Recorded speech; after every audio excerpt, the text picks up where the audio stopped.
Hello दोस्तों, PSC by DC sir हमारे YouTube channel में आप सभी का स्वागत है।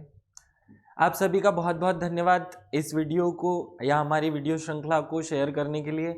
आज का मूल टॉपिक भील है। आज हम भील जनजाति पर फोकस करेंगे। आइए शुरू करते हैं। सबसे पहले भगवान श्री गणेश का नाम लेकर श्री गणेशाय नमः बोलते हुए और मेरे शिक्षक सुरेश पटेल सर को याद करके, आज 26 जनवरी है। सब लोग जानते हैं कि ये हमारे देश में गणतंत्र के प्रतीक के रूप में मनाया जाता है। आप सभी को गणतंत्र दिवस की बहुत सारी शुभकामनाएं। जय हिंद, भारत माता की जय।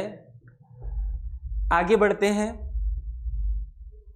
हम मध्य प्रदेश में जो पीएससी द्वारा नया सिलेबस जारी किया गया है, इस पर फोकस कर रहे हैं। इसकी 10वीं यूनिट हम इस श्रृंखला में पढ़ रहे हैं, जिसमें मध्य प्रदेश की जनजातियों को सिलेबस के रूप में रखा है।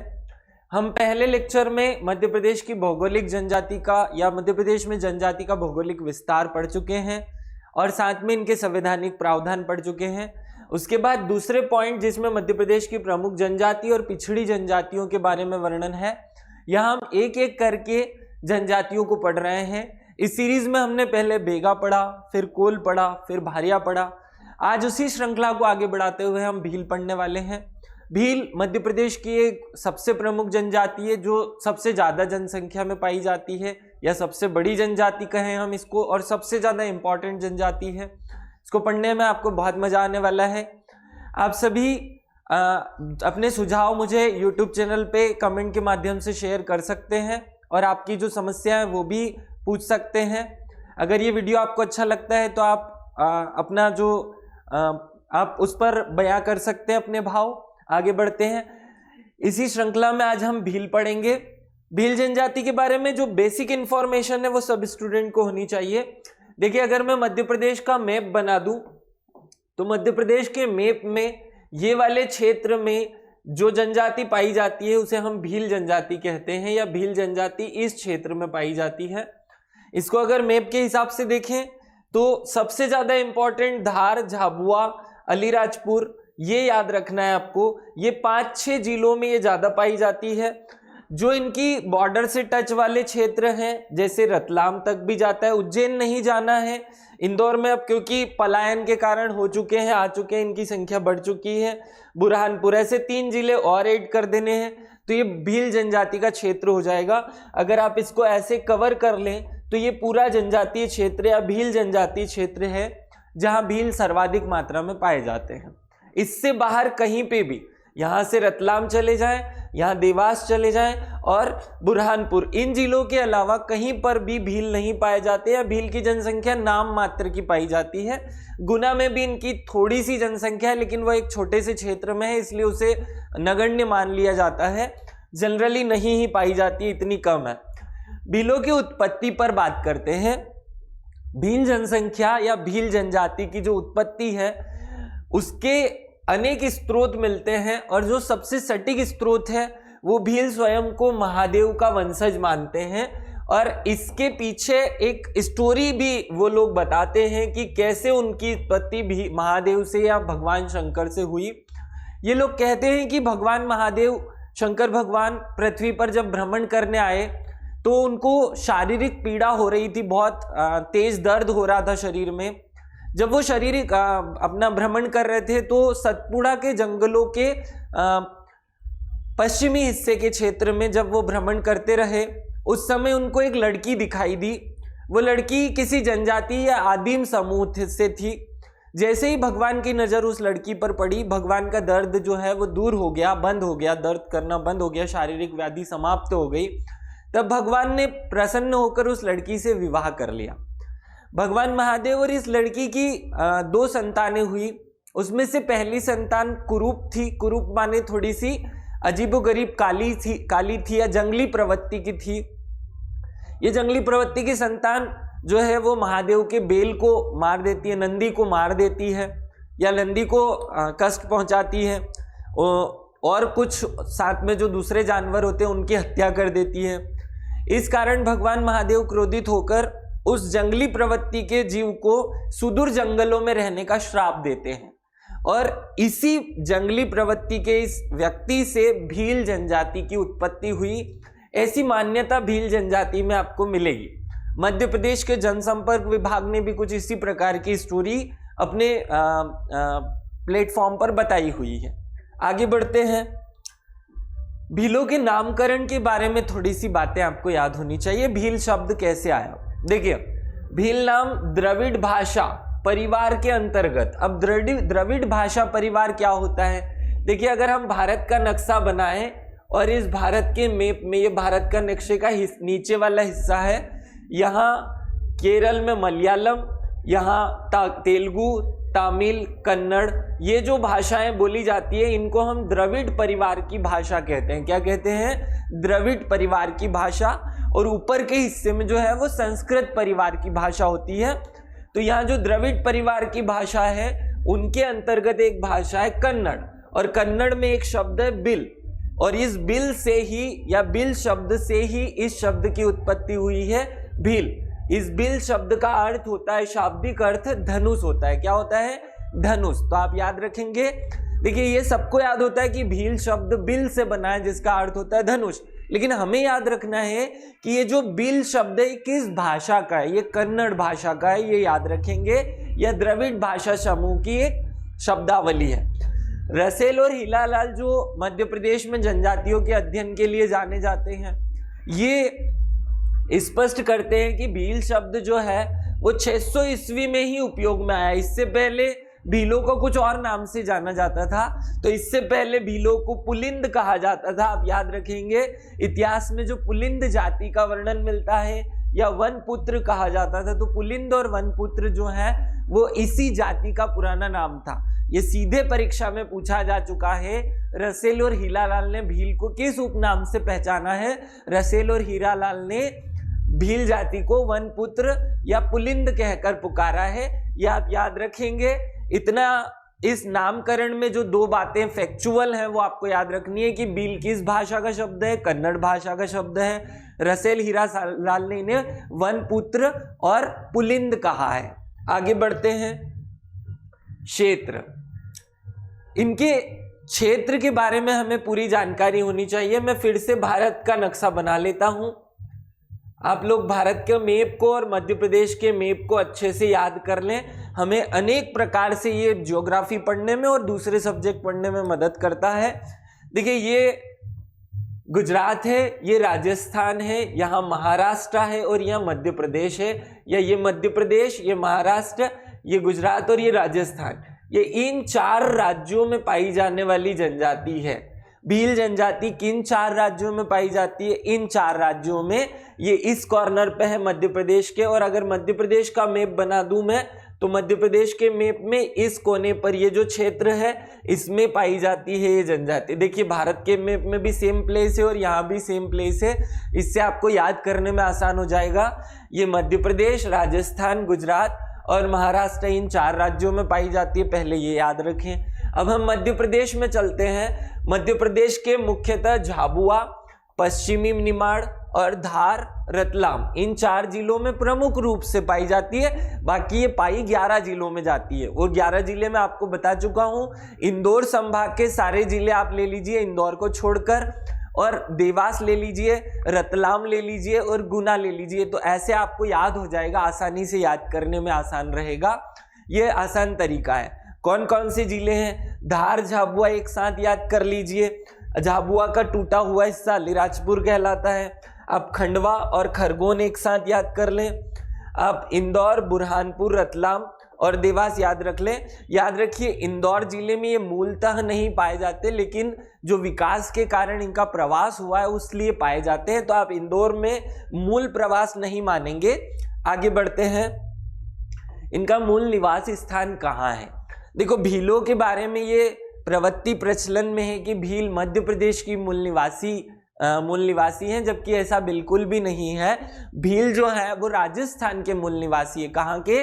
राजस्थान के मूल निवासी हैं। वो हमारे यहाँ ज़्यादा जनसंख्या में पाए जाते, तो हमें लगता है कि मध्य प्रदेश के मूल निवासी, जबकि ऐसा नहीं है।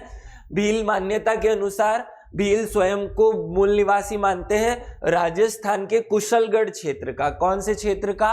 कुशलगढ़ क्षेत्र का, और उस क्षेत्र में भी एक गांव है, एक एरिया है जिसे ढोल कहा जाता है। क्या कहा जाता है? ढोल। तो इस ढोल क्षेत्र के निवासी हैं या इस स्थान पर रहने वाले लोग हैं। इसके बारे में भी एक कथा प्रचलित है कि दो भील जाति के लोग थे या दो जातियों के लोग थे, एक दामोर और एक बरकिया। दामोर और बरकिया दोनों राजस्थान की मूल जातियां थी या जनजातियां थी। एक बार इन दोनों में युद्ध हो जाता है तो दामोर नाम की जो जनजाति है वो वहां से भागकर या राजस्थान के मरुस्थलीय क्षेत्रों से छोड़ करके जंगली क्षेत्र में आ जाती है, और इसी दामोर जनजाति का अगला रूप जब वो स्थानांतरित हो जाती है तो उसका स्थानांतरित रूप ही भील कहलाता है। ये याद रखना है। तो अब हमने दो बातें कर ली। दामोर और बरकिया जनजाति जो है, इनके युद्ध के कारण दामोर जनजाति वहां से मध्य प्रदेश में आ गई या मध्य प्रदेश के जो सीमा से वर्ती क्षेत्र है वहां रहने लगी, और इसी का नया रूप भील बन गया। आपको याद रखना है। कुछ स्टूडेंट मैसेज करते हैं कि सर इसका मटेरियल इंग्लिश में नहीं है क्या? देखिए भाई, इंग्लिश में भी अवेलेबल हो सकता है, लेकिन जो मूल शब्द है उनको हम नहीं बदल सकते। जैसे मुझे इस स्लाइड में अगर मुझे ये बताना है कि भील जनजाति किन किन क्षेत्रों में पाई जाती है तो मुझे धार को धारी कहना पड़ेगा, बस वो इंग्लिश में DHAR लिखना पड़ेगा। और आगे जब हम कठिन शब्दावली पे आएंगे तो वो इंग्लिश में ट्रांसलेशन करना पॉसिबल नहीं है, क्योंकि जनजाति के शब्द इंग्लिश में ट्रांसलेट हो ही नहीं सकते। इंग्लिश भाषा बहुत संकुचित है, इसलिए आप इसको कोशिश करें हिंदी भाषा में ही पढ़ें। क्योंकि जैसे गांव का जो पटेल होता है उसे भील भाषा में गमेती कहते हैं। अब गमेती इंग्लिश में भी गमेती होगा और हिंदी में भी गमेती होगा, उसे यही कहना पड़ेगा। इसलिए आप इसे हिंदी में कंटिन्यू कर सकते हैं। आगे बढ़ते हैं। मध्य प्रदेश में भीलों की जनसंख्या पर आते हैं। भील मध्य प्रदेश की सबसे बड़ी जनसंख्या है या सबसे बड़ी जनजातीय जनसंख्या है वाली जनजाति है। 2011 में भील जनजाति की कुल जनसंख्या 59.9 लाख थी। याद रखना है आपको, जो कुल जनजातीय जनसंख्या का 1/3 है। देखिए, हमें पता है कि मध्य प्रदेश में 1.5 करोड़ जनजातियां पाई जाती है। जनजातियों की कुल जनसंख्या 1.5 करोड़ है। पूरे मध्य प्रदेश की जनसंख्या 7.26 करोड़ है, जिसमें से 1.5 करोड़ जो है वो जनजाति है, और इस 1.5 करोड़ में से भी 59 लाख कौन है? भील है। अर्थात टोटल जो जनजाति है उसका 1/3 हिस्सा तो भील का ही है, याद रखना है। और भील का टोटल जनसंख्या में प्रतिशत कितना है? 39.1%। मूल रूप से ये 11 जिलों में पाई जाती है। भीलों की सर्वाधिक जनसंख्या धार जिले में है। आप याद रखेंगे, भीलों की सर्वाधिक जनसंख्या धार में है, जो लगभग 12 लाख है। कितनी है? 12 लाख है। ऐसे 3 जिले हैं जहां पर भीलों की जनसंख्या जो है वो 5 लाख से ज्यादा है। वो बड़वानी, झाबुआ और खरगोन है। ये याद रखेंगे आप लोग कि बड़वानी, झाबुआ और खरगोन में 5 लाख से अधिक भील जनजाति पाई जाती है। देखिए, मैं थोड़ा सा डीप चले जाता हूँ, ये एक समस्या है, लेकिन मेरा हमेशा से ये रहा है लुकआउट कि हम किसी टॉपिक को पढ़ें तो इतना डीप जाकर पढ़ें कि फिर किसी किताब में एक फैक्ट देकर हमारी बुद्धि ना चकराए कि ये फैक्ट और मेरा पढ़ना बाकी रह गया। इसलिए मैं इसको डीप ले जाना चाहता हूँ। देखिए, एक और बात है कि मध्य प्रदेश की PSC ने अभी अभी नया सिलेबस चेंज किया है और इसका कोई भी पेपर नहीं हुआ है। हमें आइडिया भी नहीं है कि पेपर किस स्तर का बनाया जाएगा, या वो डीप जाएंगे या ऊपर ऊपर से पेपर बना देंगे। हम क्योंकि स्टूडेंट है तो हमारा कर्तव्य है मेहनत करना। हम खूब मेहनत करें, खूब अच्छे से टॉपिक को पढ़े, इतना पढ़े कि उससे कुछ छूटे ना। बहुत ज़्यादा डीप नहीं जाए, लेकिन जो मूल बातें हैं कम से कम वो याद हो, इसलिए इस स्तर पर जाना जरूरी है। आप लोग मेरे साथ इस यात्रा को करते रहें।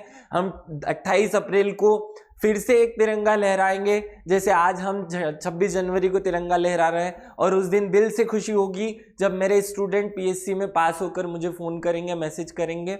आगे बढ़ते हैं। रहन सहन और आचार व्यवहार। अब यहाँ कुछ बातें काम की है, ध्यान से सुनिएगा, ये बहुत इंपॉर्टेंट पार्ट है। मैं आपको बता रहा हूँ, भील जनजाति पढ़ने के बाद आपको मजा आ जाने वाला है, क्योंकि भील बहुत इंटरेस्टिंग जनजाति है। आगे बढ़ते हैं। इसमें सबसे पहला जो मूल वर्ड है कनंगी। अनाज रखने के लिए बांस से बनी हुई एक कोठी होती है भील जनजाति में, जिसे कनंगी कहा जाता है। आप याद रखेंगे कनंगी क्या है। भील जनजाति में अनाज रखने के लिए जो बांस की कोठी बनाई जाती है उसे कनंगी कहते हैं। ये दिखती कैसी है? ये लगभग इसके जैसी दिखती है। खैर इसका आकार छोटा, ये और बड़ी बनाते हैं। अब याद रखेंगे कनंगी। एक स्टूडेंट ने सुझाव दिया था कि सर फोटो भी लगा दे तो अच्छे से समझ आ जाएगा, तो मैंने लगा दिया। जिन जिन चीजों के फोटो अवेलेबल है वो मैं लगा दूंगा। फिर से आते हैं, कनंगी शब्द आपको समझ आ गया होगा। बांस की बनी हुई अनाज रखने की जो कोठी होती है उसे कनंगी कहते हैं। एक शब्द होता है ओड़ाई। ओड़ाई क्या होता है? देखिए, भील जनजाति के लोग अपने हाथ में एक बांस की टोपली जैसी संरचना या ढक्कन वाली संरचना लेकर मार्केट जाते हैं, बाजार जाते हैं। जो बाजार से सामान खरीदते हैं वो उसमें रख कर लाते हैं। तो बाजार से जो डलियां जिसमें सामान खरीद के लाते हैं वो ओड़ाई कहलाती है। ये बांस की बनी हुई विशेष वस्तु को रखने के लिए होती है, और ये बाजार से जो सामान खरीद कर लाया जाता है उसको रखा जाता है इसमें। ये कैसी दिखती है? ये ऐसी दिखती है। आप ये हाथ में रख करके महिलाएं आपको बाजार में सामान खरीदते हुए दिखाई देंगी, और बांस की बनी होती है। याद रखना, ये ओड़ाई है। ये क्या है? ओड़ाई। याद रखेंगे, हमने कनंगी याद किया और हमने ओड़ाई याद किया। ये कनंगी है और ये ओड़ाई है। एक होता है मुहालदा। मुहालदा क्या होता है? देखो, घर में बर्तन जमाने के लिए जो भील जनजाति जिस प्लेटफॉर्म का उपयोग करती है, जहां मटका रखा होता है, उसे कहते हैं मुहालदा। बर्तन रखने के लिए लकड़ी का बना होता है। ये स्पेशल बात है कि ये लोग लकड़ी का बनाते हैं मुहालदा। जनरली आजकल फैशनेबल जो सिटी में आप देखेंगे तो ये पत्थर का, संगमरमर का बना होता है, लेकिन ये लोग लकड़ी का विशेष बनाते हैं। ये विशेष चीज है, इसलिए मैं बता रहा हूं। बताने को बहुत सारी चीजें, लेकिन ये 3 मुझे उसमें से स्पेशल लगती हैं जिन पर फोकस किया जा सकता है। आगे बढ़ते हैं। खान पान की बात करें तो ये वे सामान्यतः हमारे जैसा ही खाना, या जो शहरी क्षेत्र है उनके टच में आने के कारण वही मक्के की रोटी, ज्वार की रोटी, बाजरे की रोटी, गेहूं की रोटी, चावल, ये सब खाते हैं। लेकिन राबड़ी इनका प्रमुख है। राबड़ी विशेष है। राबड़ी भीलों का मुख्य भोजन है, जो मकाई की थुल्ली के रूप में बनाया जाता है। जो मक्के का आटा होता है उसके मोटे मोटे आटे से एक थुल्ली जैसी चीज बनती है, जिसे राबड़ी कहते हैं। लिक्विड फॉर्म में होती है। ताड़ी। ताड़ी क्या होती है? सर्वाधिक प्रिय मौसमी पेय है। जो ताड़ी का पेड़ होता है उससे रात को एक मटकी बांध करके रख दी जाती है, जिसमें से सुबह ताजी ताजी ताड़ी निकलती है और इसको पिया जाता है। झाबुआ अलीराजपुर में आप जब जाएंगे तो रोड के किनारे आपको ये सामान्यतः देखने को मिलेगी, लोग बेचते हुए दिखाई देंगे। 3-4 घंटे जो ताजी ताड़ी होती है उससे नशा नहीं चढ़ता, बाद में ये नशा भी चढ़ाती है, नशा भी होता है इससे। भील अपने साथ सदैव एक धनुष रखते हैं। ये बात सब लोग जानते हैं। देखिए, ये बात जानना जरूरी नहीं है। भील अपने साथ धनुष रखते हैं, ये बहुत कॉमन बात हो गई। लेकिन उस धनुष का नाम क्या है? उस धनुष को भील लोग क्या कहते हैं? भील अपने धनुष को कहते हैं धनली या कामठी। क्या कहते हैं? कामठी। या भीलों में जो धनुष होता है उसको कामठी कहा जाता है। देखो, हमारे धनुष से ये थोड़ा अलग होता है। जनरली हम जो धनुष बनाते हैं उसमें बांस का स्ट्रक्चर या ढांचा होता है और उसमें रस्सी बांधी जाती है या कुछ ऐसा और दूसरी तार बांधा जाता है। भील जो धनुष बनाते हैं उसमें जो प्रत्यंचा होती है वो भी बांस की बनाई जाती है। इसका धनुष का स्ट्रक्चर भी बांस का, इसमें प्रत्यंचा भी बांस की, और इसका जो तीर होगा वो भी बांस का। बाण को जो तीर होता है या बाण होता है उसको बिल्खी कहा जाता है। क्या कहा जाता है? बिल्खी। ये असली में उस तीर के जो आगे का हिस्सा है इसका नाम है, इसलिए पूरे तीर को ही बिल्खी कह दिया जाता है। एकलव्य जो इतिहास में सबसे ज्यादा प्रसिद्ध रहा है वो भील जनजाति का ही था। आपको पता होना चाहिए कि भील जनजाति का एक कुशल धनुर्धर था, और इसी के पूज्य रूप में भील अपने साथ धनुर् विद्या को आगे परंपरा के रूप में बढ़ाते आए हैं। कल एक स्टूडेंट का मैसेज आया कि सर आपने भारिया जनजाति में जितनी डिटेल पढ़ाई, मैं खुद भारिया जाति का हूं लेकिन मुझे ये बातें याद नहीं थी। मैंने उसे बताया कि परंपरागत रूप से चली आ रही थी, लेकिन अब शहरीकरण, पश्चिमीकरण, इन सब चीजों के कारण से जनजातियां इनको खोती जा रही हैं, इनकी चीजें भूलती जा रहे हैं। और इसी उद्देश्य को कि ये विरासत हमारी जो है वो कहीं खो ना जाए, इसीलिए इसको हमारी एमपीपीएससी ने शिक्षा के रूप में ऐड किया है कि कम से कम ये सांस्कृतिक विरासत हमारी आगे बढ़ती रहे। आपको इस सांस्कृतिक विरासत को आगे बढ़ाना है। आगे बढ़ते हैं। इनका आवास देखो, भीलों के जो घर होते हैं उसे कू कहा जाता है। क्या कहा जाता है? कू। याद रखेंगे आप लोग, भीलों के घर को क्या कहते हैं? कू। भीलों के जो घर होते हैं वो जनरली पहाड़ियों के इस हिस्से पर या इस हिस्से पर बनाए जाते हैं, या पहाड़ियों के ऊंचे हिस्सों पर बनाए जाते हैं।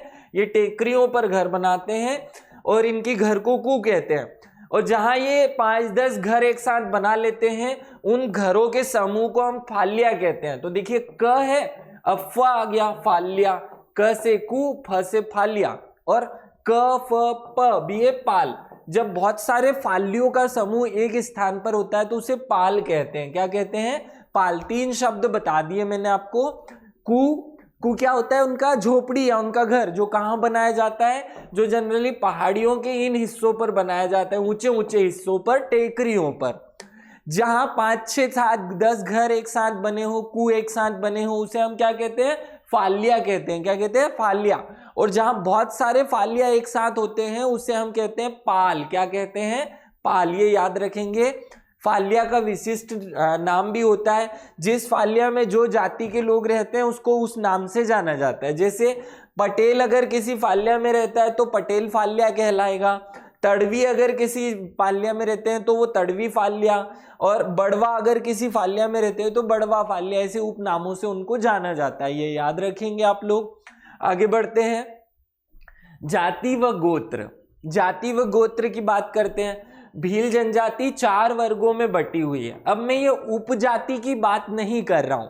देखिए किताबों में आपको थोड़ा संकुचित ज्ञान बोला गया है कि भीलों की उपजातियां फलानी हैं, लेकिन भीलों की मूल जो 4 भाग हैं, 4 हिस्से हैं, वो कौन कौन से हैं? भील, भिलाला, पाटलिया और राठ। ये याद रखेंगे आप। इनके 4 उपजातियां तो बहुत सारी हैं। उपजातियां कैसे बनती हैं? भील अगर भिलाला से शादी कर लें तो उनकी एक उपजाति बन जाएगी। इन दोनों के मिश्रण से एक नई जाति बनी।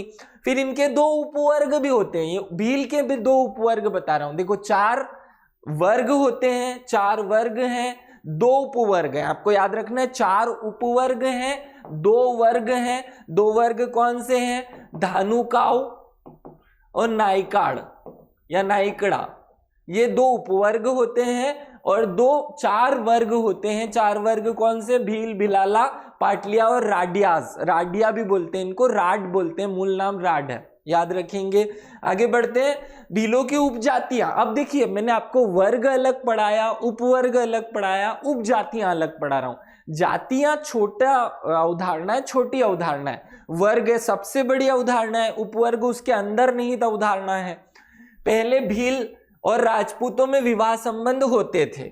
कब? मध्यकाल में। तो मध्यकाल में जब भीलों और राजपूतों के मध्य विवाह संबंध होते थे तो उससे एक जाति बनी जिसे भिलाला कहते हैं। क्या कहते हैं? भिलाला। आप लोग याद रखेंगे। भिलाला जो जाति बनी वो भील और राजपूतों के मिश्रण से बनी, तो उसे भिलाला जाति जो है वो भील जनजाति में सबसे टॉप की जाति मानी जाती है। याद रखना। औरंगजेब के टाइम पे ही मध्यकाल में जब हमारे यहाँ इवेजन हुए तो इस्लाम धर्म के प्रचार के कारण या उसके प्रसार के कारण या जबरदस्तियों के कारण भील जनजाति के कुछ लोगों ने इस्लाम धर्म अपना लिया, जिनको हम तड़वी भील कहते हैं। क्या कहते हैं? तड़वी भील। तो ये एक तड़वी अलग बन गई इनकी उपजाति।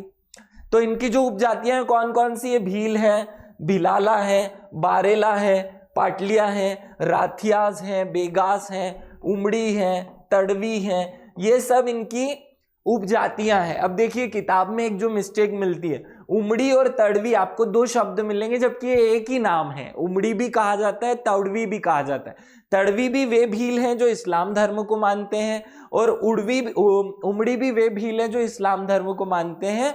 मानने के तरीके में थोड़ा सा डिफरेंस है, कैसे ये बने इसलिए इनको 2 नाम दिए गए हैं। मूल रूप से ये एक ही है। आपको याद रखना है भील जनजाति के वे लोग जिन्होंने इस्लाम धर्म अपना लिया उनको तड़वी भील कहते हैं। ये परीक्षा में आ चुका वाला प्रश्न है। भीलों में ही तड़वी भील होते हैं। याद रखना, तड़वी भील, ये परीक्षा में पूछा जा चुका है। आगे बढ़ते हैं। भीलों में अनेक गोत्र होते हैं और इसके हिसाब से इनकी और ज्यादा उपजातियां हैं। देखो जनजातियों में गोत्र प्रथा ज्यादा प्रचलन में है और इनके 71 गोत्र हैं। कितने हैं? 71। तो 71 ये जो गोत्र हैं उनके नाम आपको सुनने में आते हैं। जैसे आप लोग अगर कुछ लोगों को देखेंगे तो वो डोडवा सरनेम लगाते हैं, असली में वो डोडवा उनका गोत्र होता है। तो ये डोडवा जो गोत्र है ये इनका सरनेम बन गया। डोडवा कौन होते हैं? जो मक्के के भुट्टे से रोटी बनाकर या मक्के की रोटी खाते हैं वो डोडवा कहलाते हैं। ये याद रखना, या मक्के का फल खाने वाले डोडवा कहलाते हैं। बारेला क्या है? बारेला एक घास का नाम है। बारेला क्या है? एक घास का, लेकिन बहुत सारे लोग बारेला सरनेम लगाते हुए दिखेंगे आपको। तो ये जो बारेला सरनेम है, ये बारेला घास से बना है। जो लोग बारेला घास को नहीं काटते हैं वो बारेला कहलाते हैं। ये एक गोत्र है। देखो, जिसका जो गोत्र है उसमें कुछ निषेध होते हैं कि वो ये काम नहीं करेगा, वो ये काम करेगा। तो ऐसे आपको याद रखना है।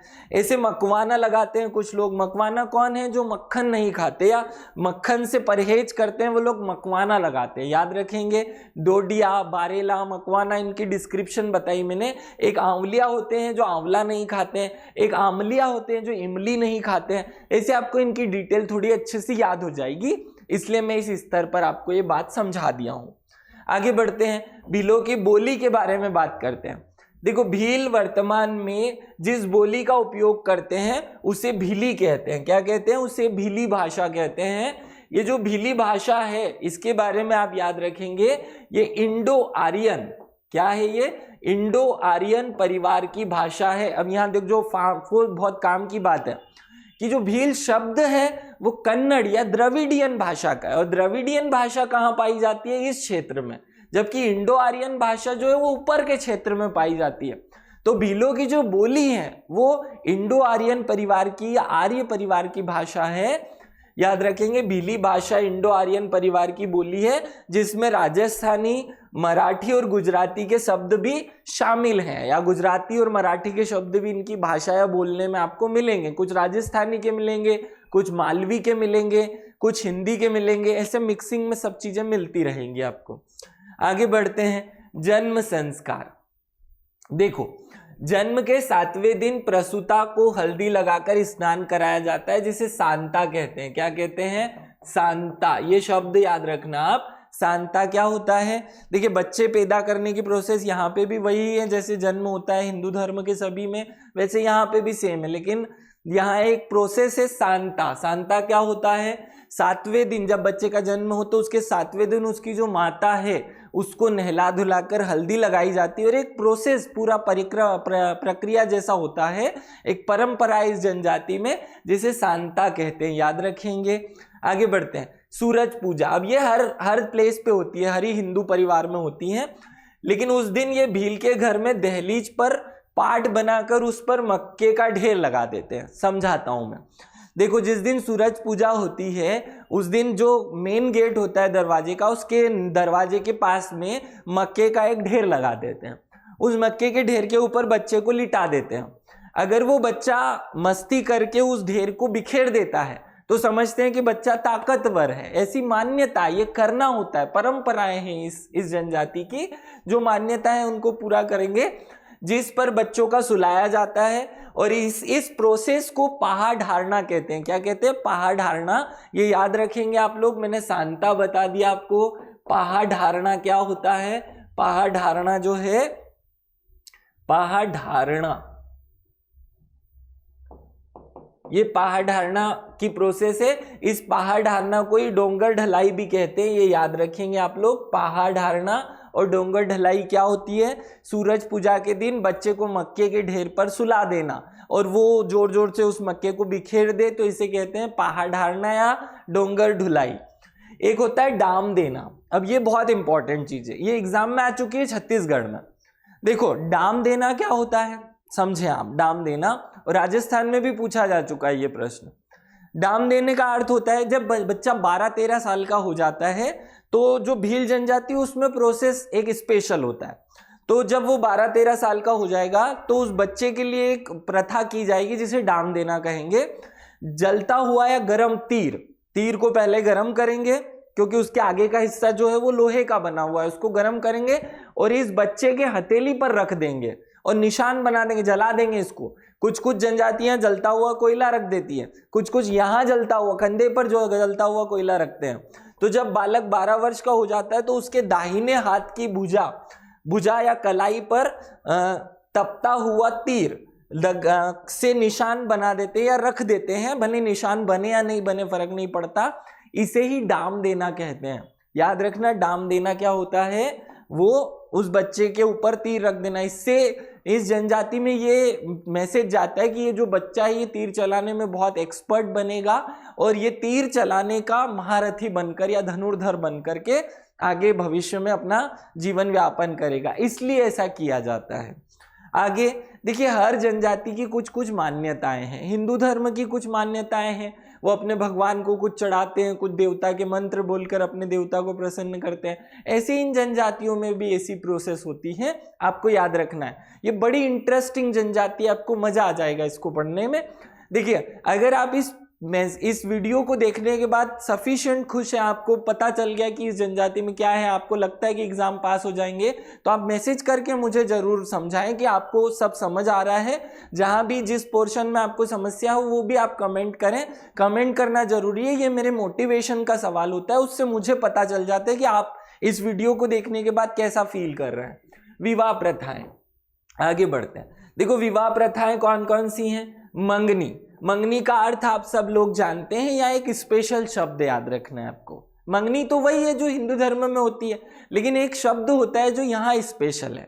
शब्द कौन सा है? भांज गंजिया। क्या नाम है? भांज गजिया। क्या नाम? भांज गंजिया। ये याद रखेंगे आप लोग। ये क्या होता है? देखो, भीलों में जो मीडिएटर होता है ना, जो दो पक्षों को मिलाने का काम करता है, शादी ब्याह की बात करता है, मीडिएटर के रूप में काम करता है, इस मीडिएटर को ही हम क्या कहते हैं? भांज गंजिया कहते हैं। याद रखेंगे भांज गंजिया क्या होता है। फिर वधु मूल्य या दापा। अब देखो, यहां समझना, जैसे हिंदू धर्म में दहेज चलता है, मुस्लिम धर्म में मेहर चलता है, उसी का एक स्वरूप, जैसे मेहर होता है ना, लड़के द्वारा लड़की को दिया जाता है, वैसे ही भील जनजाति में जो मेहर है वो लड़के द्वारा लड़की को दिया जाने वाला दहेज है। हिंदू धर्म में लड़की वाले लड़के को देते हैं। इस भील जनजाति में मुस्लिमों के जैसा मेहर के समान एक धनराशि है जो लड़के वाले लड़की को देंगे, जिसे दापा कहते हैं। क्या कहते हैं? दापा। हम हिंदी में वधु मूल्य लिख सकते हैं, लेकिन ये दापा है। डावरी बोल दो आप इसको। डावरी माने दहेज, दापा भी दहेज ही है। लड़की वालों को दिया जाता है या दिया जाने वाला है। उसके साथ में मटके में कुछ सामान, दारू रख के दी जाती है जो महुए से बनाई जाती है, और उस मटके का भी कुछ नाम है। उस मटके को बद कहते हैं। क्या कहते हैं? बद कहते हैं। साथ में कुछ रुपए भी देते हैं और अनाज भी देना होता है। अनाज जो देते हैं उसे सावा कहते हैं। क्या कहते हैं? सावा। 3 शब्द हो गए, दापा, सावा और बद। क्या नाम हो गया? दापा, सावा और बद। ये 3 शब्द याद रखने आपको। दापा क्या होता है? दहेज। साथ में जो दारू देंगे उसको बद, और जो अनाज देंगे उसे सावा कहते हैं। अब एक प्रोसेस होता है, साउंग भरना। साउंग भरना क्या होता है? देखिए, साउंग शब्द का अर्थ होता है अनाज भील भाषा में। तो जब अनाज देने के लिए ससुराल में लोग जाते हैं तो वहां एक प्रक्रिया, एक प्रोसीजर किया जाता है। लड़के वाले दापा में तय अनाज सावा को देने के लिए जब जाते हैं तो इसे कहते हैं साउंग भरना। अब याद रखेंगे साउंग भरना क्या होता है, ये याद रखेंगे। हमने 4-5 यहां से शब्द याद कर लिए। भांग गजिया याद रख लिया, दापा याद रख लिया, सावा याद रख लिया, बद याद रख लिया, और साउंग भरने की प्रोसेस याद रख ली। साउंग भरना। आगे बढ़ते हैं। हल्दी पीठी, ये विवाह में होने वाले प्रोसीजर से निकले हुए शब्द हैं जो मैं आपको समझा रहा हूं। देखिए, हल्दी पीठी का हमारे यहाँ सामान्यतः अर्थ होता है कि लड़के या लड़की को हल्दी लगा दो। भाई, यहाँ ऐसा नहीं होता है। जो भील जनजाति है, यहाँ हल्दी पीठी का अर्थ कुछ और है। वो क्या है? विवाह का जब शुभारंभ हल्दी पीठी से होता है तो हल्दी पीठी का मतलब क्या है? जो दोनों पक्ष, वर और वधु, इन दोनों के जो पुजारी और पटेल हैं, इन दोनों गांव के पुजारी और पटेल, ये अपने गांव के जो ग्राम देवता हैं, इन गांव के जो ग्राम देवता हैं, उनको, उनमें ग्राम देवता के रूप में रानी काजल माता को पूजते हैं। तो इन काजल माता को जो विवाह की देवी मानी जाती है, इनके यहाँ पत्रिका चढ़ाने के लिए जाते हैं। साथ में क्या होता है? हल्दी चढ़ाते हैं माता को, काजल माता को। नाम काजल है लेकिन चढ़ाएंगे हल्दी, तो काजल माता को हल्दी चढ़ाई जाती है, और हल्दी का पीला कपड़ा या हल्दी से सना हुआ कपड़ा भी चढ़ाया जाता है, और इस प्रोसेस को कहते हैं हल्दी पीठी। याद रखना, ये केवल भील जनजाति में प्रचलन में है। भील में हल्दी, याद रख लेना। एक होता है छांक। छांक क्या होता है? छांक एक बर्तन का नाम है। क्या है? बर्तन का नाम। जब बारात आ जाती है, मतलब भीलों में जब बारात आ जाती है तो बारात जो है गांव के किसी हिस्से पर रोक ली जाती है। जैसे हमारे हिंदू धर्म में जनरली उनको नाश्ता कराया जाता है, यहाँ दारू पिलाई जाती है। तो जो दारू पिलाई जाती है वो इस छांक में पिलाई जाती है। जब बारात आती है तो दुल्हन के रिश्तेदार बारातियों को दारू पिला करके स्वागत करते हैं, जिस मटके में वो शराब लाई जाती है उसे छांक कहते हैं। अब भी शराब लाए थे, वो कच्ची थी, उसको हम क्या कहते थे? बद कहते थे उस बर्तन को। और यहाँ छांक शब्द याद है। छांक याद रखना आप लोग। विवाह। अब हम विवाह के स्वरूप समझते हैं। देखो, भीलों में जो विवाह के स्वरूप है वो मूल रूप से 4 है। भगोरिया, लुगड़ा लाड़ी, आई भरायण और धारणा विवाह। ये याद रखना आप लोग। और भी हैं जो सामान्य विवाह होते हैं, वो तो सगाई ब्याह वाले विवाह होते हैं। जो स्पेशल हमें याद रखने वो 4 है। वो है भगोरिया विवाह, लुगड़ा लाड़ी, आई भरायण और धारणा विवाह। ये 4 स्पेशल इसी जनजाति में है। क्या है ये? देखो भगोरिया विवाह क्या होता है? भगोरिया हाट लगता है होली के टाइम पे भगोरिया जनजाति में, और उस हाट में जब लड़का लड़की एक दूसरे को पसंद कर लें और फिर जो परंपरागत तरीका है उससे उन दोनों का विवाह हो जाए, उसे कहेंगे भगोरिया विवाह। तो भगोरिया हाट में युवक युवती एक दूसरे को गुलाल लगा करके पसंद कर लेते हैं, तो इसे कहते हैं भगोरिया या भगोरिया विवाह। देखिए यहाँ क्या होता है, जो लड़की है वो लड़के को गुलाल लगा देती है, बदले में अगर लड़का भी उसे गुलाल लगा दे तो समझो दोनों राजी मर्जी है, मतलब दोनों एक दूसरे को पसंद करते हैं। मान लीजिए लड़के ने किसी लड़की को गुलाल लगा दिया और वो उसे साफ कर ले, भाग जाए, दूर चली जाए, तो इसका अर्थ है मना कर दिया उसने, अब ये लड़का उसे नहीं छेड़ेगा, फिर दूसरी ढूंढो भैया, मतलब दूसरी लड़की देखनी पड़ेगी। तो ये इस तरीके से जो प्रोसेस करते हुए भगोरिया में जो विवाह होता है या भगोरिया का जो अगला स्टेप पंचायत द्वारा करवाया जाता है वो भगोरिया विवाह। एक है लुगड़ा लाड़ी। ये क्या होता है? देखो भगोरिया में सगाई तय हो जाने के भीलों में सगाई तय हो जाने के बाद में लड़के वाले लड़की के लिए कपड़े लेकर जाते हैं, जो पूरा सामान है सजने का, सुहागन का, वो सब लेकर जाते हैं। जब वो अपने साथ सामान लेकर जाते हैं तो महिलाएं भी जाती हैं। महिलाएं उन सामान को लड़की को पहना देती हैं और लड़के का उससे ही गठजोड़ करके साथ में लड़की को ले आती है। विवाह होता ही नहीं है, लड़की को साथ में ले आते हैं खर्चा बचाने के लिए, तो इसे कहते हैं लुगड़ा लाड़ी। क्या कहते हैं? लुगड़ा लाड़ी। याद रखो, भीलों में प्रचलित है संबंध तय होने पर लड़के वाले लड़की के घर कपड़े लेकर जाते हैं, साथ में लड़के लड़की का गठजोड़ करके साथ में ही ले आते हैं। इसको कहते हैं लुगड़ा लाड़ी। आप याद रखेंगे लुगड़ा लाड़ी क्या होता है। अगला होता है आई भरायण। आई भरायण क्या होता है समझे। देखो, जब भील जनजाति में किसी लड़की की शादी नहीं होती है, तो अब वो आर्थिक कारण से नहीं हुई हो या किसी और कारण से नहीं हुई हो, अगर किसी लड़की की शादी नहीं हुई तो अपनी पसंद के किसी लड़के के घर में जाकर के बैठ जाती है। वो घर में जब जाके बैठ जाती है तो अब क्या होगा, आर्थिक स्थिति खराब होने के कारण यदि विवाह नहीं होता है तो लड़की घर में जाकर बैठ जाती है। अब ऐसी स्थिति में 2 चीजें हो सकती है, या तो लड़के वाले जो हैं वो हाँ कर लें कि चलो इससे शादी कर लो, तो फिर विवाह हो जाएगा, इसे आई भरायण कहेंगे। अगर मान लो उनको मंजूर नहीं है कि इस लड़की से हमें शादी नहीं करनी, तो वो जो पिता है लड़की का वो अपनी बेटी को ले जाएगा, लेकिन बदले में इनको उसका हर्जाना देना पड़ेगा, इनको कुछ भुगतान करना पड़ेगा। ये याद रखना। एक होता है धारणा विवाह। धारणा विवाह सिंपल है। देखिए, किसी व्यक्ति की शादी हो गई है, उसने एक और विवाह कर लिया, तो इसे हम कहेंगे धारणा विवाह। जो दूसरा विवाह है वो या तो भगोरिया में या किसी और तरीके से किया जाए, मर्जी से, राजी मर्जी से हो, तो इसे कहेंगे धारणा विवाह। तो ये चारों प्रकार के विवाह भीलों में प्रचलन में है, आप लोग याद रखेंगे चारों विवाह को। हम आगे बढ़ते हैं। देखो दापा प्रथा, ये जो दापा प्रथा है, इस दापा प्रथा के बारे में आप एक बात स्पेशल है, याद रख लें। दापा प्रथा दहेज का ही एक स्वरूप है और दहेज को 1961 में भारत की सरकार ने दहेज निषेध अधिनियम नाम का कानून बना करके खत्म करने की कोशिश की। इस कोशिश में उसने बहुत स्तर तक सफलता भी प्राप्त कर ली, लेकिन जनजातियों में ये प्रथा चलती रही, जिससे सामाजिक व्यवस्था गड़बड़ होने लगी। तो मध्य प्रदेश ने जब लाडली लक्ष्मी जैसी योजनाएं चलाई तो उनका ध्यान भीलों पर भी गया, और इसी कारण से भीलों में इस दापा प्रथा, जिसे दहेज प्रथा कहते हैं, इसको उन्मूलन खत्म करने के लिए हमने साथीदारा अभियान चलाया है, ये याद रखना। भीलों में दहेज या दापा के उन्मूलन हेतु अक्टूबर 2016 में हमने जो साथीदारा अभियान चलाया है वो दहेज उन्मूलन या दापा उन्मूलन को संदर्भित है, ये याद रखेंगे आप। मृत्यु संस्कार, देखिए सामान्यतः हिंदू धर्म में जलाने की प्रक्रिया या अग्निदाह की प्रक्रिया होती है।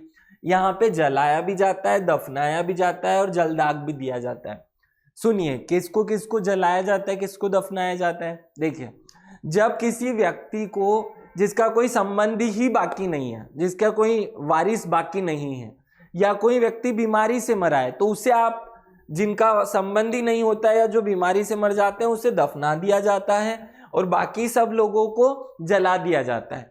कुछ विशेष परिस्थितियों में जलदाग का भी प्रावधान है, लेकिन वो होता बहुत कम है, रेयरेस्ट केस में होता है। आगे बढ़ते हैं, मृत्यु भोज। देखिए हमारे यहाँ जो मृत्यु भोज होता है उसे नुक्ता कहा जाता है। क्या कहते हैं? नुक्ता या तेरहवीं कहा जाता है। जो मृत्यु भोज भील जनजाति में होता है वो तीसरे दिन होता है, जिसे टिया कहते हैं। क्या कहते हैं? टिया कहते हैं। लेकिन आजकल भील जनजाति में जो पैसे वाले लोग हैं वो 12वीं या 13वीं करते हैं और वो टिया ही कहलाता है, लेकिन उसको करते हैं वो 12वीं या 13वीं के रूप में है। अब ये 12वीं या 13वीं या टिया या नुक्ता क्या होता है? गांव वालों को, रिश्तेदारों को बुला करके भोजन करवाना टिया कहलाएगा या नुक्ता कहलाता है। याद रखना आप सब लोग इसे। आगे बढ़ते हैं, देवताओं की बात करते हैं। देखिए मैं आपको बार बार अलग अलग तरीके से समझाता हूँ। देखिए मैं बहुत सरल तरीके से आपको ये बात कह रहा हूँ कि बहुत परेशान होने की ज़रूरत नहीं है। मैं आपके सामने उदाहरण हूँ, MPPSC पास करके खड़ा हूँ, एक पद पर, एक पोस्ट पर हूँ। बहुत ज़्यादा मेहनत नहीं करनी पड़ती MPPSC को, बड़ी आसान है MPPSC। बस समझना है इसे कि क्या पढ़ें और कितना पढ़ें। अगर ये आप आसानी से समझ गए तो बड़ी आसानी से सिलेक्शन हो जाएगा। बहुत परेशान होने की ज़रूरत नहीं है, बहुत मेहनत करने की ज़रूरत नहीं है। इतना ज़्यादा परेशान होते हैं बच्चे, पता नहीं क्यों इतना टेंशन लेते हैं। आप आराम से शांति से पढ़ाई कीजिए और बहुत ज़्यादा पढ़ाई करने की भी ज़रूरत नहीं है। 18 घंटे 20 घंटे पढ़ाई करने वाले पागल हो जाते हैं। आप इतनी पढ़ाई मत कीजिए, आप पढ़ाई कीजिए 6 घंटे 5 घंटे। लेकिन वो जो 6 घंटे 5 घंटे उसमें लिखने का काम मत कीजिए, उसमें नोट्स बनाने का काम मत कीजिए, उसमें गूगल करने का काम मत कीजिए। उसमें करना है आपको याद करने का काम। याद करना है, याद करना ही बेस है। हमारा बेस कैसे मजबूत होगा? याद करने से। ये जो जनजाति में आपको पढ़ा रहा हूँ, भील जनजाति का कोई व्यक्ति मेरे सामने खड़ा कर दीजिए, उससे ज़्यादा उसकी जाति के बारे में नॉलेज मुझे होगा, क्योंकि मैंने इसको शिद्दत के साथ पढ़ा है, दिल से पढ़ा है, तो मैं उससे ज़्यादा चीज़ें बता सकता हूँ आपको। आपको ऐसे ही शिद्दत को फोकस करना है, बहुत अच्छे से इसको पढ़ना है, सीरियस होकर पढ़ना है, गंभीरता के साथ पढ़ना है। और पढ़ने का अर्थ यहाँ पढ़ना नहीं है, लिखना नहीं है, याद करना है। याद कीजिए, जितना याद करेंगे उतना आपकी हेल्थ के लिए अच्छा होगा। देखिए जितना ज़्यादा खाना हमारा शरीर खाता है उतना ज़्यादा हम ताकतवर होते जाते हैं। तो जितना ज़्यादा हमारे दिमाग को आप खाना, दिमाग का खाना याद करना, चीज़ें को, कंटेंट को याद कर लेना, तो जितना ज़्यादा खाना हमारे शरीर को खिलाएंगे उतना ज़्यादा हमारा दिमाग मजबूत होते जाएगा। ये साइंस का बेसिक लॉ है। हमारे साइंस में क्या कहा जाता है कि हमारे शरीर के जिन अंगों का उपयोग हम ज़्यादा करते हैं वो विकसित होते जाते हैं। उदाहरण देता हूं मैं आपको। मनुष्य ने अपने दांतों का ज़्यादा अच्छे से उपयोग करना शुरू किया तो दांत जो है वो सरल रूप में आ गए। पूंछ का उपयोग बंद कर दिया, पूंछ खत्म हो गई। होता है ना ऐसा, हमारे साइंस कहता है कि ऐसा होता है। देखा, हम जिम जाते हैं या अखाड़े में जाते हैं तो वहाँ हमें बार बार ऐसे एक्सरसाइज कराई जाती है कि यहाँ की जो पसलियाँ हैं इनका ज़्यादा उपयोग किया जाए तो वो मसल्स फूल जाएंगी, कड़क हो जाएंगे, ताकतवर हो जाएंगे। ऐसे ही दिमाग का अगर ज़्यादा उपयोग करोगे तो ये चलने लगेगा, ये तेज हो जाएगा, अपने आप स्पीड पकड़ेगा। अब याद करके तो देखिए। चलिए यहाँ आते हैं, जो भील जनजाति के उनके देवी देवताओं पर फोकस करते हैं। तो भील जनजाति में देवी देवता कौन से हैं? पहले देव है बाब देव। क्या नाम है? बाब देव। भीलों के प्रमुख देवता है जिसे इंद्रदेव कहते हैं। क्या कहते हैं? बाब देव को इंद्रदेव कहा जाता है, याद रख लेना। आगे बढ़ते हैं, कुहाजा देव। क्या कहते हैं? कुहाजा देव। ये गाय बैल बकरी से रक्षा करने वाले देवता हैं जो दिवाली के अवसर पर सामान्यतः पूजे जाते हैं। तो 2 देवता हो गए, बाब देव और कुहाजा देव। तीसरा है गल देव। देखिए जो भगवान नरसिंह हिंदू धर्म में माने जाते हैं, नरसिंह भगवान, उन नरसिंह के ही अवतार के रूप में गलदेव की पूजा यहाँ होती है, भगवान की पूजा करते हैं। और ये गलदेव वो देवता है जो कामना पूरी करते हैं, इच्छा पूरी करते हैं, याद रखना। थंबोला देव या ग्रह देव, घर के अंदर जिनकी पूजा की जाए उनको थंबोला देव कहा जाता है, तो थंबोला देव भी इनके प्रमुख देवता है। एक होती है सावन माता और मालिया बाप देव, जो खेती के लिए हमारे देवता होते हैं या खेती के देवता हैं, जो कृषि में मदद करेंगे ग्रामीणों की या भूलों की, उनको हम कहते हैं सावन माता और मालिया देव। इनका जो चबूतरा है वो खेत में ही कहीं ना कहीं बनाया जाता है। आगे इनके पर्व और त्योहार पर फोकस करते हैं। भगोरिया में 4 ही पर्व त्योहार पढ़ा रहा हूं आपको, लाइन से 15-20 नहीं पढ़ा रहा हूं, जो 4 इंपॉर्टेंट है उन पे फोकस कर लेते हैं। भगोरिया, गल, गढ़ और इंदल, ये याद रखना। इंदल, गढ़, गल और भगोरिया, ये याद रखना आप। इसमें भगोरिया जो है वो बहुत इंपॉर्टेंट है। अब भगोरिया कब होता है? भगोरिया 1 सप्ताह तक अर्थात 7 दिन तक चलने वाला एक विशेष पर्व है, जो फागुन माह कब होता है? होली के टाइम का जो टाइम है उसे फागुन माह कहते हैं। तो भगोरिया के 1 सप्ताह पूर्व या जो होली है उसके 1 सप्ताह पूर्व शुरू हो जाता है। और जो हाट लगता है ना उसमें, उसका एक स्पेशल नाम है, वो याद रखना। उसका नाम है तीघवारिया। क्या नाम है? तीघवारिया। ये याद रखेंगे आप सब लोग। तिवारिया क्या है? तिवारिया जो भगोरिया में हाट लगता है ना, उसके पहले जो हाट लग जाता है जहां से हम सामान खरीद के उसकी भगोरिया की तैयारी करते हैं, उसे हम कहते हैं तिवारिया। क्योंकि देखिए भगोरिया में जो लड़के लड़की आएंगे तैयार होकर के, सज धज के आएंगे, बहुत सारे अच्छे कपड़े पहनेंगे, बहुत सारी कुछ चीजें लगा कर आएंगे, तो वो जो लगा कर आएंगे वो कहाँ से खरीदेंगे? तिवारिया से खरीदेंगे। ये 3 भागों में बटा होता है, या ये जो इनका प्रमुख भगोरिया है ये 3 भागों में होता है, जिसके 3 हिस्से कौन कौन से हैं? स्टार्टिंग के 2 डेज, फिर 3 दिन और फिर 2 दिन, ऐसे 3 भागों में बटा हुआ है। पहले वाले को कहते हैं हम गुलालिया। क्या कहते हैं? गुलालिया। दूसरे वाले को कहते हैं हम गोल गधेड़ो। क्या कहते हैं? गोल गधेड़ो। तीसरा वाला होता है उजाड़िया। इनको डिटेल में थोड़ा देख लो, परीक्षा में आता है ऐसा प्रश्न। एक बार आ चुका है ये गुलालिया। देखो गुलालिया क्या है? 2 + 3 + 2 का फॉर्मूला है। 2 गुलालिया, 3 गोल गधेड़ो और 2 फिर बाद में उजाड़िया। प्रारंभिक 2 दिन होता है जिसमें विवाह के इच्छुक युवक और युवती क्या करते हैं? एक दूसरे को गुलाल लगाते हैं, और गुलाल लगाने पर समझ लिया जाता है कि पसंद आ गया है। दोनों एक दूसरे को गुलाल लगा ले तो दोनों एक दूसरे ने पसंद कर लिया है। अब गांव की जो प्रोसेस है, परंपरा है, उसके आधार पर विवाह कर लेंगे। ये होता है गुलालिया में। गोल गधेड़ों में क्या होता है? लड़का लड़की एक दूसरे को घेरते हैं और नाचते हैं खूब। यहाँ बहुत सारी मस्ती की जाती है गोल गधेड़ों में। ये भी विवाह का ही एक अगला स्टेप है जिसमें लड़का लड़की को लेकर भाग जाता है, तो गोल गधेड़ो होता है। और डिटेल में नहीं जा रहा हूँ, बहुत सारी इंपॉर्टेंट बातें हैं इसमें, तो दोनों में ही बहुत बातें हैं, लेकिन हमारे एग्जाम के हिसाब से इतना ही पूछा जाएगा। उजाड़िया क्या होता है? जब अंतिम 2 दिन में बाजार में आवश्यक वस्तुएं लोग खरीदते हैं और उसके बाद जब ये उजड़ जाता है, जब मेला समाप्त हो जाता है, तो उस कारण से इसको उजाड़िया कहते हैं, क्योंकि इन 2 दिनों के बाद ये उजड़ जाएगा, समाप्त हो जाएगा। तो 3 स्टेप हो गई, गुलालिया, दूसरा गोल गधेड़ो, तीसरा उजाड़िया।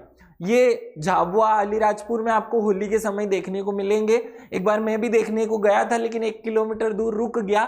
मुझे लगा ऐसा ना हो किसी लड़की को मैं पसंद आ जाऊं और मुझे गुलाल लगा दे। अब कंफ्यूज था कि हो सकता है ऐसे में घेर करके कुछ गड़बड़ ना हो जाए, इसलिए मैं तो गया नहीं वहां। लेकिन अच्छी परंपराएं हैं इन जातियों में या भीलों में चलने वाली, एक बहुत अच्छी परंपरा है जहां लड़के और लड़की को स्वतंत्रता दी जाती है एक दूसरे को पसंद करने की। आगे बढ़ते हैं, पर्व और त्योहार पे आते हैं। इनका पहला पर्व है गल। क्या पर्व है? गल। अभी हमने भगोरिया पढ़ लिया, उसके बाद आता है गल। झाबुआ के आसपास प्रचलित है। ये होली के दिन ये होली के नेक्स्ट डे, अगले दिन, दूसरे दिन मनाया जाता है, तो उसे गल कहते हैं। अब गल होता क्या है? देखो जो नरसिंह भगवान है उन्हें हम गल कहते हैं। तो ये जो नरसिंह भगवान को से आपने जो मन्नतें की थी, जो साल भर में आपने मन्नतें की हैं कि भगवान ये कर देना, वो कर देना, पीएससी में पास करवा देना, अगर उन्होंने आपकी मन्नतें मान ली तो फिर इस गल वाले दिन या होली के दूसरे दिन भगवान नरसिंह को बलि चढ़ाई जाएगी और अच्छे से धूमधाम से इस गांव में ये मनाया जाएगा या गांवों में ये मनाया जाएगा। झाबुआ में ये ज्यादा प्रचलन में है, अन्य क्षेत्रों में कम प्रचलन में है। इस त्योहार को हम गल कहते हैं। अगला होता है गढ़। गढ़ क्या होता है? गढ़ एक खंबा होता है। गढ़ शब्द का अर्थ होता है खंबा। तो एक खंबा गाड़ दिया जाता है, खंबे को तेल लगा दिया जाता है, लड़कियां उसको आपस में घेर लेती हैं, लड़का उस पर चढ़ने की कोशिश करता है। इस प्रकार से हर्ष और उल्लास के साथ जो त्योहार मनाया जाए उसे गढ़ कहते हैं। गढ़ एक खंबा होता है जिसे गाड़कर तेल लगाया जाता है और उस पर लड़के चढ़ने का प्रयास करते हैं। जनरली ये जो ग्रामीण अंचल है वहां होली के 12वें 13वें दिन आपको देखने को मिलेगा। जैसे मलखंभ होता है ना, उसी के जैसी एक परंपरा है, लेकिन इसमें लड़कियां भी भाग लेती हैं। ये भीलों में पाया जाता है, गढ़ कहते हैं। तो गल होता है, गढ़ होता है, भगोरिया होता है। इंदल क्या होता है? देखो, इंदल का अर्थ होता है मनोती। जब हम कामना करते हैं ना कि ये इच्छा हमारी पूरी कर देना भगवान, तो वो इच्छाएं पूरी करने पर कुछ लोग मनोती या इंदल मनाते हैं। मनोती पूरी हो जाने पर लोग एक कार्यक्रम का आयोजन करते हैं जिसे इंदल त्योहार कहते हैं। ये याद रख लेना। सामाजिक संगठन कैसा है भीलों का? बड़ा सुंदर सा सामाजिक संगठन है। पहले पटेल आता है। पटेल को गमेती भी कहते हैं। क्या कहते हैं? गमेती। याद रखना, पटेल गांव का प्रमुख होता है जिसे गमेती भी कहते हैं। ये बहुत इंपॉर्टेंट बात है। तड़वी पटेल का सहायक होता है। दूसरा क्या होता है? तड़वी। ये पटेल का सहायक होता है और जब पटेल गांव में नहीं रहेगा उसकी अनुपस्थिति में पटेल काम करेगा। पटेल का काम तड़वी करता है। एक होता है डाहला। ये स्पेशल वर्ड है, परीक्षा में पूछा जा चुका है, याद रखना। डाहला क्या है? डाहला ये कोई आदमी नहीं है, ये जो गांव का सबसे वरिष्ठ आदमी है उसी को डाहला कहते हैं। डाहला हर गांव में होता है और उस गांव का जो सबसे बुजुर्ग आदमी है उसको डाहला के नाम से जानते हैं। याद रखें, डाहला कौन होता है? सबसे बुजुर्ग व्यक्ति। पुजारा, पुजारा कौन होता है? पंडित जी, जिसे पुरोहित भी कहते हैं। जो पूजा पाठ करने का काम करता है भीलों के लिए उसे पुजारा कहते हैं। और एक होता है बड़वा। बड़वा क्या होता है? जिसको देवी देवता आते हैं ना, जो तंत्र मंत्र झाड़ फूक का काम करता है उसे ये कहते हैं बड़वा। और बड़वा शब्द बड़वा हर गांव में पाया जाता है। इसे भीलों का डॉक्टर कहते हैं। एक बार परीक्षा में पूछा जा चुका है भीलों का डॉक्टर किसे कहते हैं, तो बड़वा को भीलों का डॉक्टर कहते हैं। आप लोग अच्छे से प्लानिंग कर लीजिए एमपीपीएससी की। अगर आप चाहते हैं कि मैं आपके लिए एक स्पेशल वीडियो बनाऊं जिसमें हम हर दिन क्या करें क्या ना करें इसकी एक हम श्रृंखला समझें, हमें कितना पढ़ना है, कौन कौन से टॉपिक कब तक कवर कर लेने चाहिए, टेस्ट सीरीज ज्वाइन करनी चाहिए या नहीं करनी चाहिए, ऐसी बातों को मैं आपको समझाऊं तो आप स्पेशली आप कमेंट करके बता दीजिए, मैं एक छोटा सा वीडियो उस पर बना दूंगा। आगे बढ़ते हैं। आर्थिक जीवन। देखो, सब लोग कृषि पर आधारित हैं या तो जिनके पास खेत है वो कृषि करेंगे, जिनके पास खेत नहीं है वो दूसरे के खेतों में खेत में मजदूरी करेंगे। ये दो प्रकार के मूल कार्यों में जो भील है वो अपना जीवन गुजारा करते हैं। लेकिन आजकल जब औद्योगिकरण हुआ तो उसके बाद फैक्ट्रियों में, सड़क निर्माण में, ऐसे कामों में भी इन लोगों को लगाया जाता है, लगते हैं। फसल की बुआई, निंदाई, कटाई के समय भील का जो परिवार है वो एक परिवार दूसरे परिवार की मदद करता है और दूसरा परिवार पहले परिवार की मदद करता है। यहाँ एक शब्द यूज होता है हलमा। हलमा परंपरा कहते हैं। देखो, भारत में आजकल मजदूरों की संख्या बहुत कम होती जा रही है। किसी भी काम को देखने जाओ तो मजदूर ही नहीं मिलते। ऐसे में हलमा जैसी चीजें हमारे काम की हो सकती हैं। हलमा क्या होता है? भीलों में एक परिवार जो है वो अपने खेत को नींदने, काटने, बोने में दूसरे की मदद करता है, दूसरा पहले की, दोनों मिलकर तीसरे की। इसे कहते हैं भीलों में हलमा। आगे बढ़ते हैं।